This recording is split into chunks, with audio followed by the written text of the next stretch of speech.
I'm your host, Mort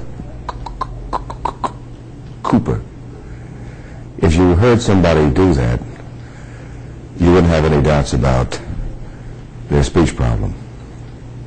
If I say I'm Mort Cooper, you're tuned to a program called Change Your Voice, Change Your Life, you would listen because the sound is reasonable. But if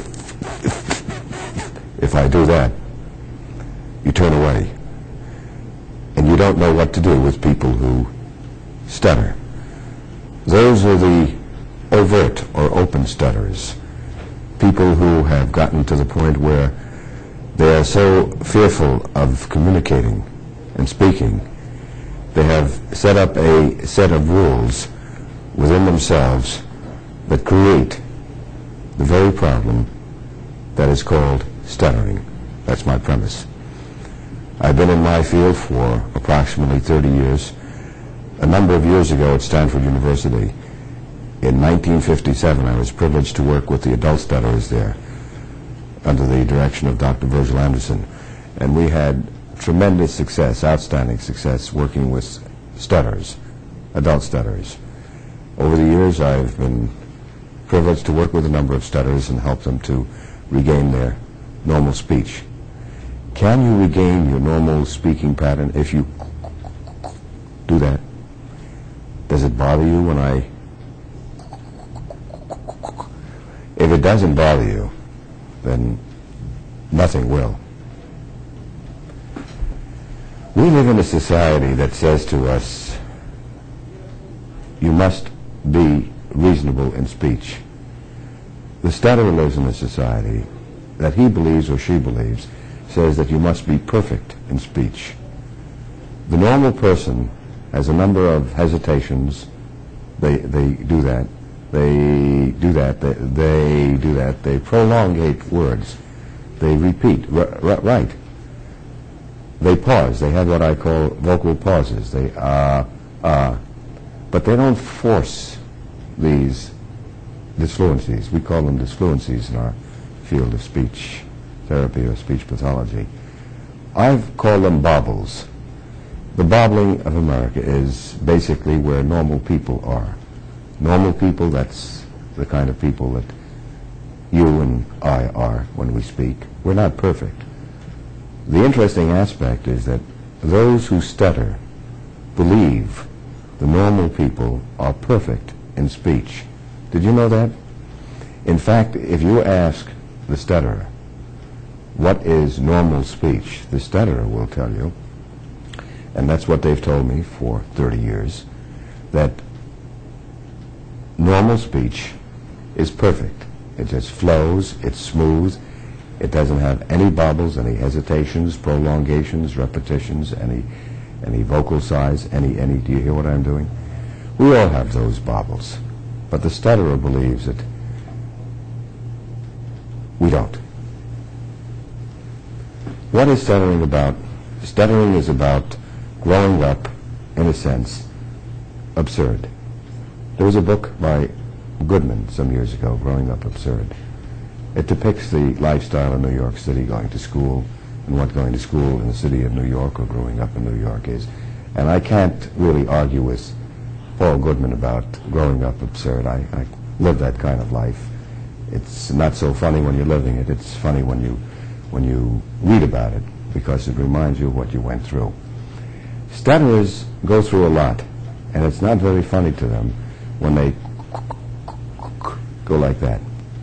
Those are the overt, open stutterers, and they can't hide. So they try to do a lot of things to avoid what they're doing.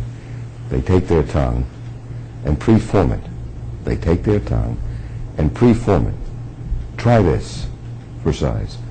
Put your tongue behind the upper teeth. Put your tongue behind the upper teeth. Keep it there and count 1 to 10. Can you count 1 to 10 keeping your tongue at your upper teeth? Try it. Can't do it.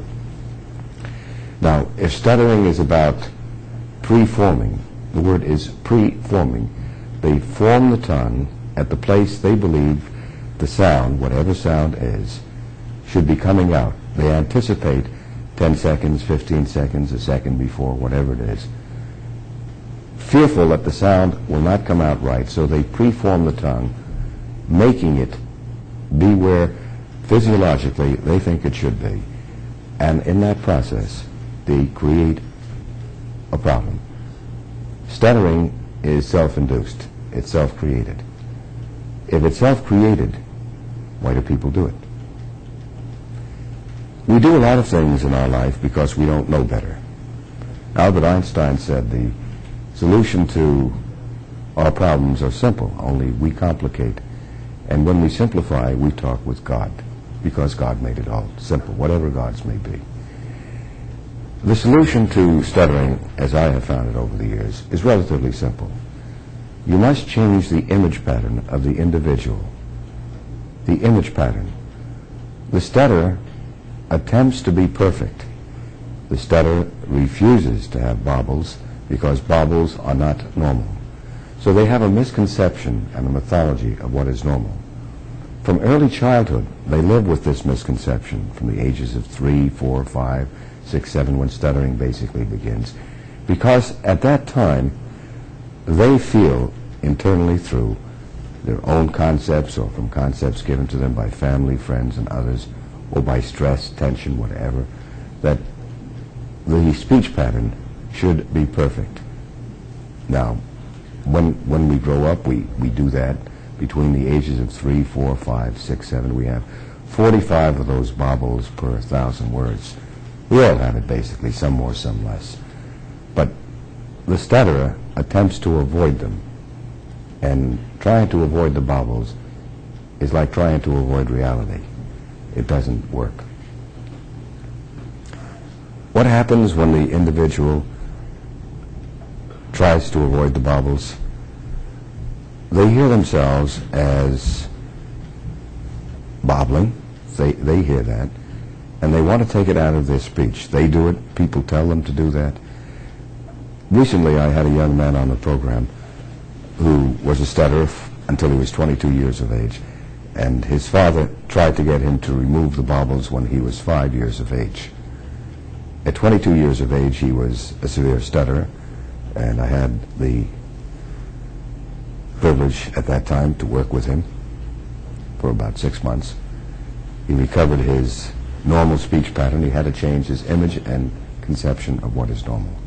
Today, 10 years later, he talks with a normal pattern because he bobbles like the rest of us. Do you bobble like the rest of us? And if you don't, how do you get by? If you stutter, do you think it's forever? Have you tried intricate, involved, complicated therapies? Let me suggest a very simple solution. The tongue has to move very spontaneously. It cannot be held back. So when we count 1 to 10, 1, 2, 3, 4, 5, 6, 7, 8, 9, 10, if you stutter, you know where your tongue is. You ask the stutterer, where is his tongue, when he or she is counting 1 to 10. They basically will tell you because they are experts at where the tongue should be. They live with expectations, they live with anticipation, they live with doubts and anxieties, and that's no way to speak, because to speak normally you have to speak spontaneously. And if you don't speak spontaneously, you upset the entire rhythm of nature and the entire rhythm of speech. It won't work. If you anticipate what you're going to say in sound, it's not going to work. You can anticipate in thought, but not sound, because if you preform your tongue, you're in deep trouble. There are 2 types of stutterers, basically. The open stutterer, the overt, and the other type, which I call the covert. Covert stuttering. That's the, what we call in our field, interiorized stuttering. People who stutter internally, but you and I wouldn't notice it, but they know they stutter. And that kind of stuttering is real.